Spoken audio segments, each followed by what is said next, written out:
Hello, hello, hello mga Mima. Welcome back sa aking channel. Mga Itachi Warrior, syempre iba yung ating background ngayon kasi nasa labas tayo.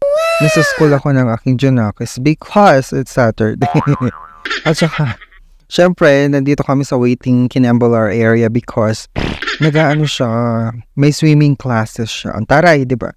So, nag-swimming classes siya. So, dito muna kami binato ng kanyang coach, Shariz.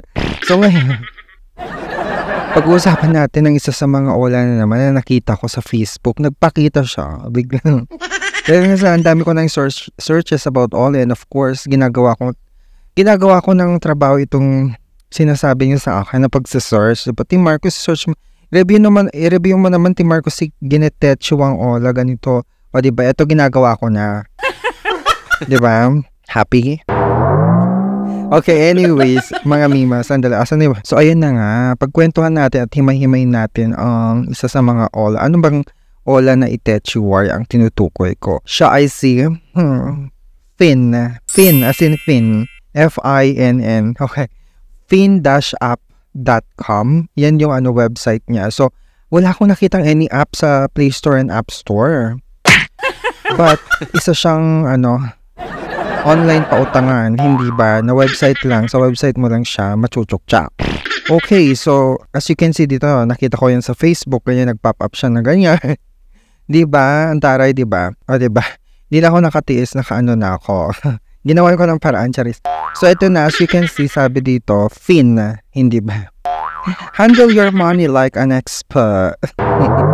Fin is your personal guide toward better financial health. With less financial stress daw. Get early access to your hard-earned salary in one button press. Diba? Gain actionable insights into your spending behavior. All with no interest and fees. So, wala siyang interest and fees, Mima. So, tignan nyo naman yung website niya, oh. Okay, so as you can see, ganito yung itsura niya. So, access Fin daw. Financial health check. Lost track of your monthly spending. Fin helps you understand your bank account situation in seconds. Okay. May ganon. Early salary access. Ano ba to? Pinababali na tayo. Di ba tayo sa masahod, binabali na natin yung kasahuran natin. Gawing system ito.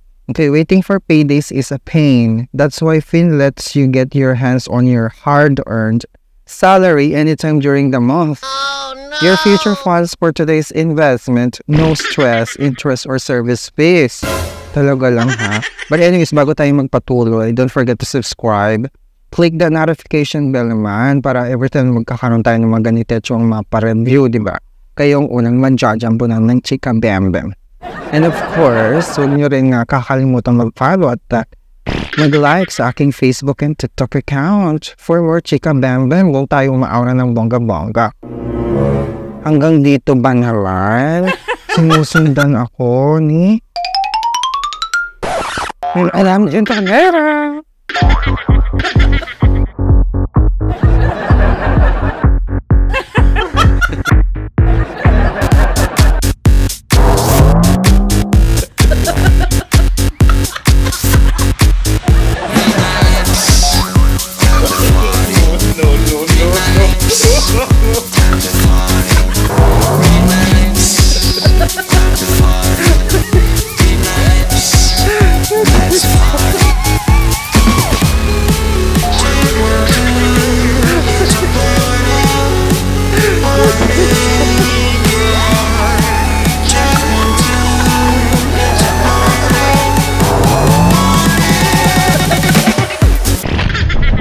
Nakakaloka sa Madam Jotanger. Hanggang dito ba naman sa school ng aking Junaks? Sumusundan ta.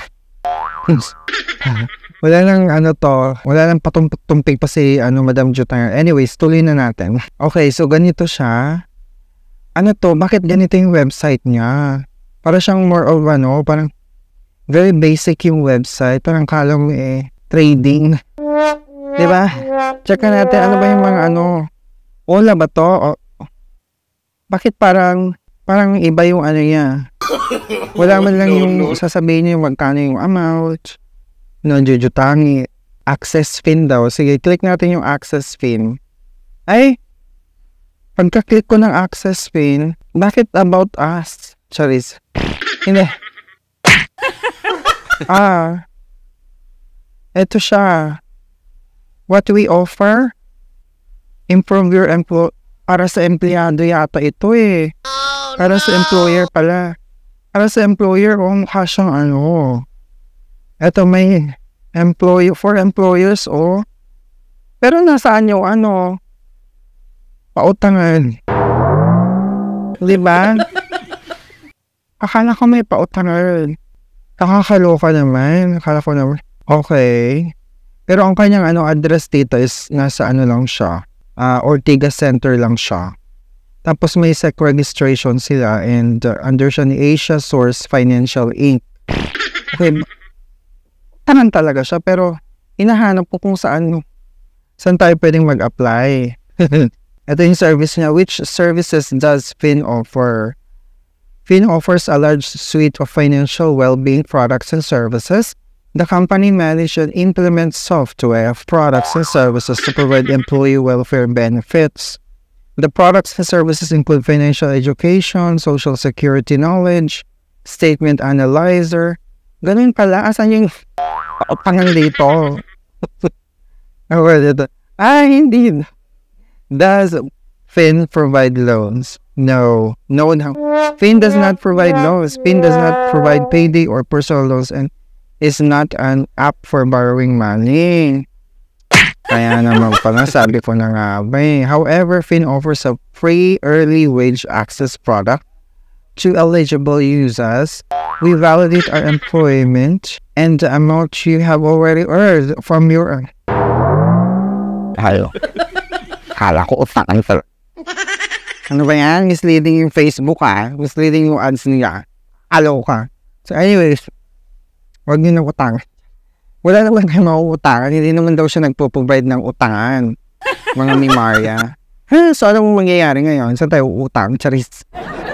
Hindi, anyways. Ang dami-daming mga naglilipan ng mga ola ngayon. Tapos yung iba, ginujutangan pa rin. Kahit ginajaras-jaras niya. Take a risk. Parang nagtatake pa rin sila nila hanggang ngayon. Kahit alam naman na nila yung galawan ng mga ola na yun, mga jaras kung kinambular na yun. Bakit uutangan mo pa? Diba? Tapos yung iba hindi pa nagbabasa, hindi nanonood ng reviews ko. Dami-dami ko ng reviews dito Tapos ang dami pang katanungan, bakit daw ganito? Ganyan si Ola number 1, ganyan. Ito halatang inuutahan talaga eh. Diba? Huwag ganon. Pag-isipan yung mabuti, huwag kayong basta-basta mag-jutang-jutang genius dyan. Kasi nga, parang alam mo ba, nanonormalize na. Parang nanonormalize na yung utangan, yung online. Oo, nanonormalize na. Hindi na nga pinapansin ng gobyerno yung mga harassment eh. Diba? Napansin nyo ba? Pati nga, diba nawala yung Pogo? Tinanggal nila yung Pogo, pero nandun pa rin yung sugal. Nandun pa rin yung online gambling. Makikita mo dyan sa mga app ng GCash, ganyan. Di ba mag-offer na ganyan mga, ano yun?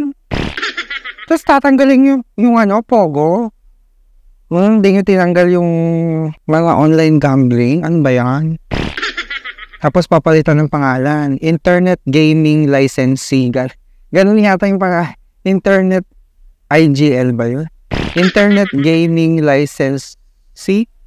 Ayun yata yung pangalan niya. Anong pinagkaiba ng Pogo? Kaloka. Nilo-normalize na yung mga utangan.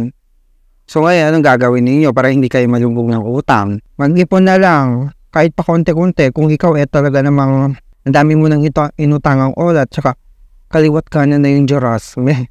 At saka yung calls and texts. Anong gagawin? Very basic. Deadma, number 1. Number 2, change SIM.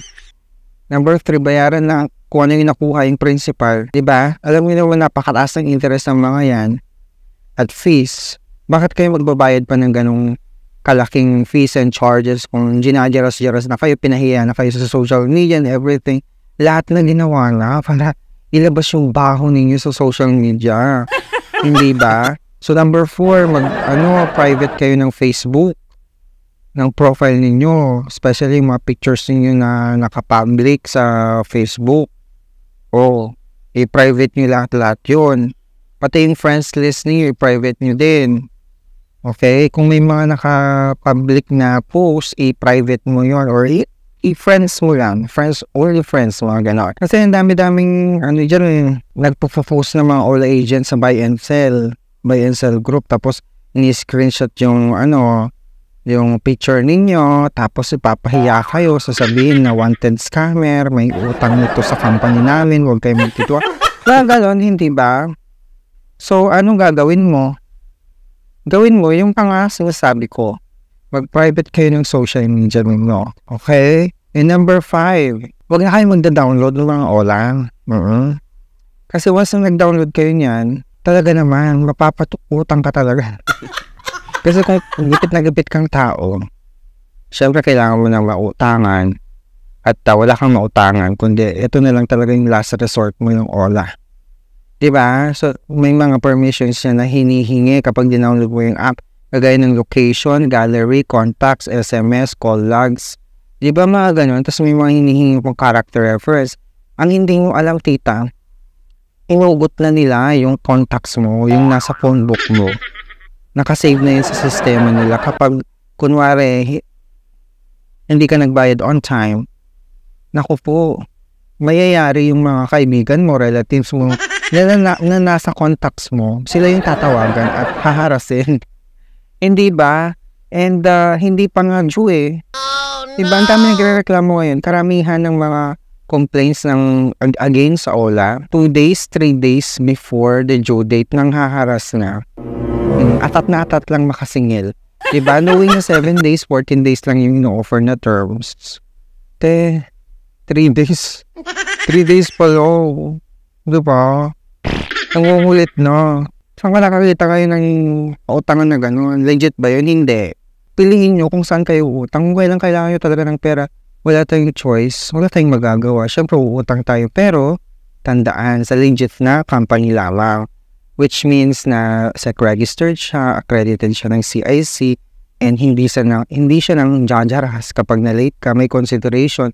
Talagang professional kung professional yung collection practices nila. Yun lang naman ang gusto natin mangyari. Hindi yung blackmail tayo, gagawing collateral yung phone book natin. Kaya kapag na-late tayo, di ba, libre na lang silang harasin tayo or ipahiya. Hindi ganon. Maging mapagmatsyag, mapanuri at mag-report, mga mima. Huwag nang uutang sa mga, kailangan ko din ng mautangan. Charis. Pero syempre, uutang ako din sa mga, legit na company. Mga bangko, gano'n. Diba? I-try nyo din. Wala namang mawawala sa alindugin nyo kung magta-try kayo mag-apply sa mga bangko, diba? Malay nyo baka ma-approve kayo, diba? Pasasalamatan nyo pa. Okay, charis. So, yun na nga. Maraming salamat mga mima for watching again. Don't forget to subscribe. Click the notification bell para every time na magkakaroon tayo ng ganitong video review, diba? Kayong unang maaambunan ng Chika Bembem. And of course, paano naman, comment and share naman kung ano pa yung mga gusto yung mga mga pwede nating i-review ng mga app na nakikita nyo ngayon. Naglilitawan sa Facebook, o diba? Pa-comment na, ha? Thanks so much. Bye!